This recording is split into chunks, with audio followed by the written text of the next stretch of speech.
उन्होंने कहा, अगर तुमने कभी भी मसीह होने के बारे में सोचा भी तो तुम मेरी बेटी नहीं रहोगी। मेरा नाम जैमरा कैम्बल है और मैं पाकिस्तान में पली बड़ी थी।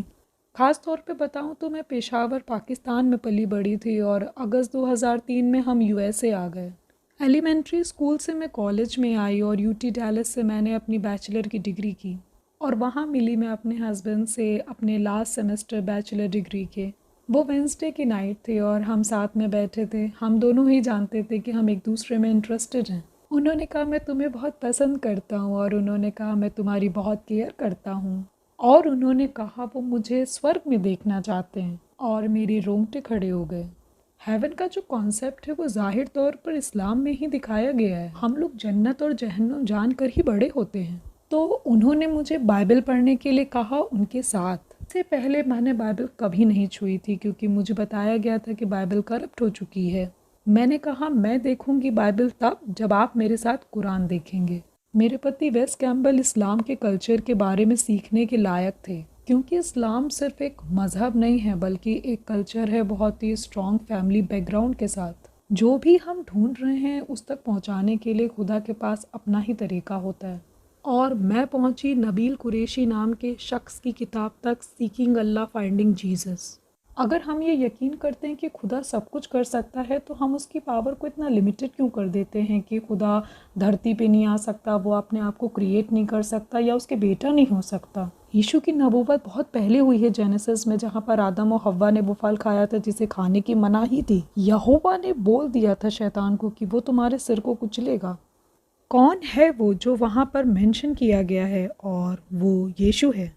और मुझे सच तक पहुँचाने वाली ये बात थी कि अगर हम एक कागज़ लें और उसे दो भागों में फोल्ड कर दें और एक तरफ अगर हम मोहम्मद को रखें और दूसरी तरफ यीशु को। मोहम्मद ने जानें ली ताकि लोग इस्लाम में आ सकें, यीशु ने अपनी जान दी ताकि हम उसके साथ हेवन में रह सकें। और तब मुझे समझ में आया क्रिश्चियनिटी ही है जो मुझे खुदा तक पहुंचा सकती है।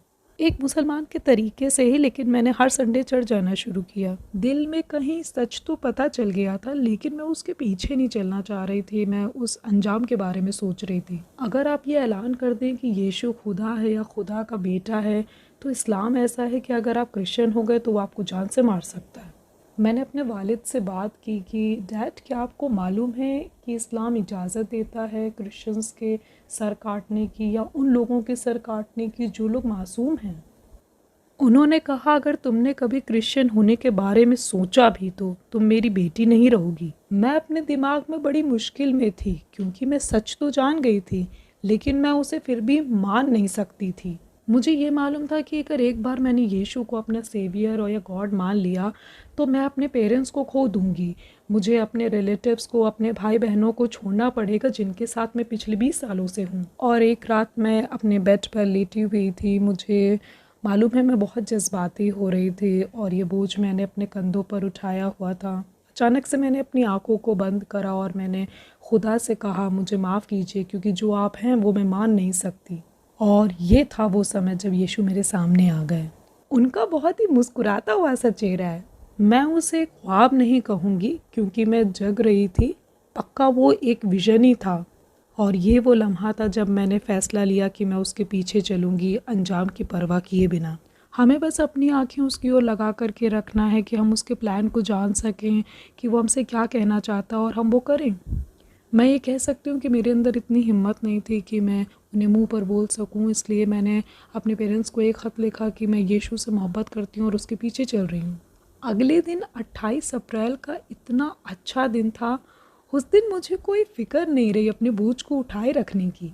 मुझे ऐसा महसूस हुआ जैसे खुदा कह रहा है, मुझे तुम पर नाज है मेरी बेटी, नाज है तुम पे। हम सबको खुदा ने चुना है कि हम उसका एक प्लान है हम सब के लिए कि उसे पाने के लिए जो राह, हक और ज़िंदगी है, जो एक नूर है और एक दरवाज़ा है, अगर हमें सब कुछ पीछे छोड़ना पड़े तो हम छोड़ सकें। यीशु पहुंच रहे हैं पूरी दुनिया के मुसलमानों तक, हिंदुओं तक, बुद्धिस्ट तक, जो शक करते हैं, जो नास्तिक हैं, दूसरे ईमान वालों तक, बहुत ही यूनिक और मिरेकलस वे में। और वो मुझ तक पहुँचे उस शख्स के द्वारा जो मुझसे इतनी मोहब्बत करता था कि मुझे ये सच बता सके कि यीशु सिर्फ एक नबी नहीं है बल्कि वो खुदा का बेटा है, वो खुदा है। मैं शुक्रगुज़ार हूँ उस खुदा की कि उसने मुझे चुना कि इस दुनिया में मैं उसकी मोहब्बत की गवाह बन सकूँ।